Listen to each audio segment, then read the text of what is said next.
Hi friends, welcome back to our channel Veni all in one vlogs. మన videos కనుక మొదటిసారి చూస్తున్నట్లయితే please like, share, subscribe. ఈరోజు video వచ్చేసి ఎంతో టేస్టీ చికెన్ కర్రీ రెసిపీ ఎలా చేసుకోవాలో చూసేద్దాం.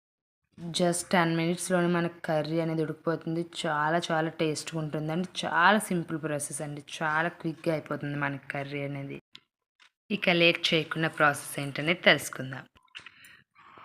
ముందుగా అయితే 1 kg వరకు చికెన్ తీసుకొని మంచిగా వాష్ చేసుకొని పక్కన పెట్టుకోవాలి. మంచిగా వాష్ చేసుకున్న చికెన్ని కుక్కర్ తీసుకొని చికెన్ వేసుకొని 1 glass of water and salt, కొద్దిగా పసుపు వేసుకోవాలి.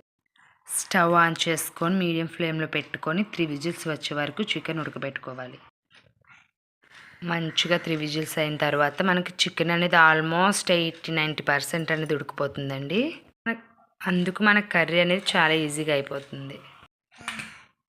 అలా మంచిగా ఉడికిపోయిన కర్రీని పక్కన పెట్టుకొని ఇక స్టవ్ ఆన్ చేసి అయితే ఒక ప్యాన్ పెట్టుకొని కొద్దిగా ఆయిల్ అనేది యాడ్ చేసుకోవాలి. నేను ఎటువంటి స్పైసెస్ కూడా వేయనండి. పిల్లలు తింటారు, మేము తింటామని ఎటువంటి స్పైసెస్ కూడా వేయను.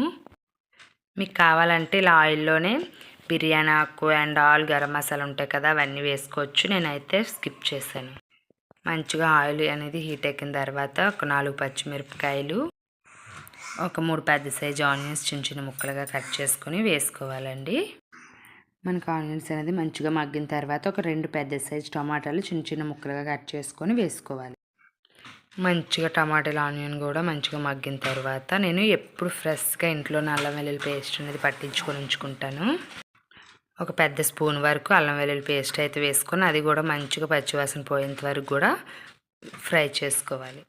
మొత్తం కూడా మంచిగా మగ్గిన తర్వాత మనం ముందుగా ఉడకబెట్టి పక్కన పెట్టుకున్నాం కదా చికెన్ అనేది అందులో వేసుకోవాలి. వాటర్తో సహా వేసేసుకోవాలి. ఆ వాటర్ వేయకుండా ఓన్లీ చికెన్ వేసామంటే మనకి చాలా చప్పగా ఉంటుందండి. వాటర్తో సహా మొత్తం కూడా వేసేయాలి. అలా వేసిన తర్వాత మనకి టేస్ట్ సరిపడ కారం అండ్ ఉప్పు వేసి జస్ట్ 1 minute ఉంచితే కొంచెం మనకు దగ్గర అనేది అయిపోతుంది. ఆల్రెడీ మొత్తం చికెన్ అనేది ఉడికిపోయింది కాబట్టి.